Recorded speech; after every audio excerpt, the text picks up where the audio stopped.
ये students reaction नहीं, analysis video है। एक बच्चे का नहीं, बहुत से बच्चों का। सिर्फ बच्चों का नहीं, एजुकेटर्स का।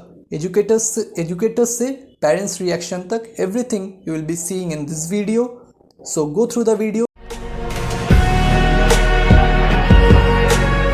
Hello guys, welcome back to the new video. Today was the 24th Feb and the slot 1 examination of JEE Mains 2021, and this is the students' views and the educators' analysis. In this section you can see, and I will be telling you what is the paper difficulty, formula based or concept driven questions were there, rough sheets were provided or not, COVID protocols and everything.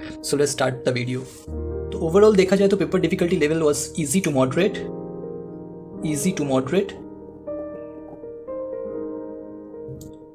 Physics and chemistry, as told by many students and educators analysis, it was more on the easiest side, but maths was a bit lengthy and a bit tougher, right?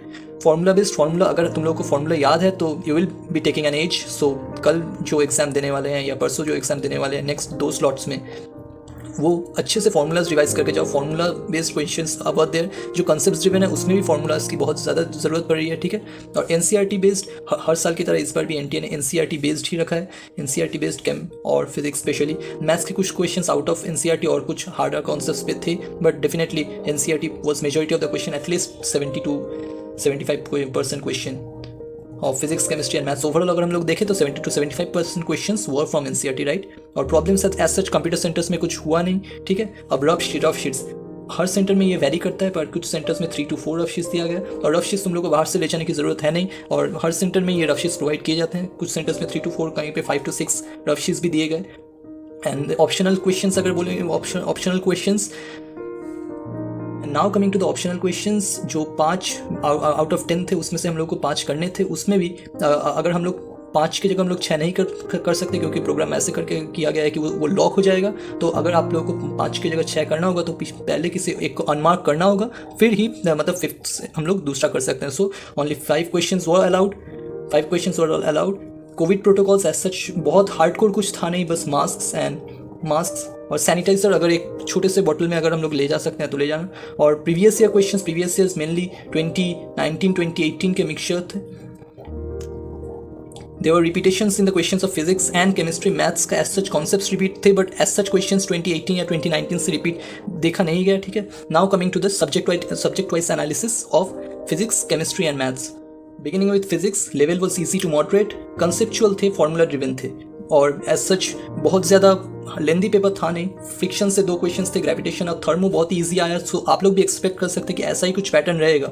Gravitation, friction, ऐसा जो 11th के जो mechanics के जो पहले के portions है उस पर ज़्यादा फोकस किया गया है। थर्मो एंड लेटर पोर्शंस के बहुत सारे easy questions, SHM and waves में भी इससे भी बहुत सारे इजी क्वेश्चंस दिए गए। As thermochemistry was very easy, like adiabatic process में क्या होता है, and those easy things were asked. Now chemistry, so formula revision is very important before going to the examination center. Please rewrite, revise, learn, anything you do, please remember the formula at the examination center. It's very very very important. जितने लोगों ने भी बोला as educators or students, जितने लोगों ने भी बोला, सबने कहा कि formula, it was formula driven paper, be it physics, be it chemistry, be it maths में कुछ higher concepts थे। I'll be coming to maths after chemistry.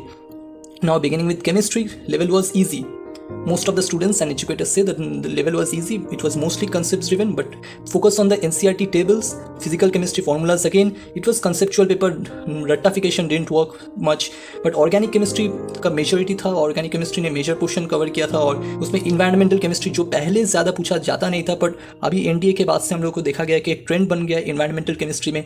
क्या environmental chemistry का एक majority types of question environmental chemistry से पूछा गया है, और वाइडर कॉन्सेप्ट्स बेस्ड थे। और ऑर्गेनिक केमिस्ट्री में नोमेनक्लेचर और कुछ हायर कॉन्सेप्ट्स भी पूछे गए थे इन स्लॉट 1 एग्जामिनेशन। सो आप इस पर भी फोकस कर सकते हैं। इनऑर्गेनिक में मोर देन रिएक्शंस एंड ये मेटलर्जी से क्वेश्चंस थे, like alloys, or concentration, or concept किस में फॉर्म में, और solid state was completely NCERT based. So it's a short chapter, आपको सॉलिड स्टेट को अच्छे से गो थ्रू कर लीजिए एनसीईआरटी से। Match the following type questions होते हैं जो जनरली बहुत ज़्यादा ईजी होते हैं। Now coming to the math section, level was bit lengthy and high. Many of the students told that out of comparing to physics and chemistry, maths was a bit higher on the difficult side and a bit lengthy, right? Mixture of tricky and calculative questions. Calculative was there, coordinate geometry से question, circle, ellipse, and इसमें से 3 to 4 questions आया। 12th के portion में majority integration था,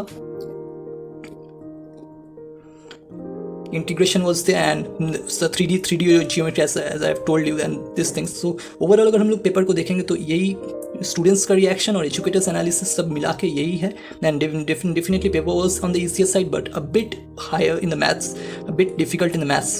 सो this is the analysis. You did not go and visit every analysis. Every student has a different point of view, but this is the overall analysis of different students and different educators. So you need not visit every analysis video and every.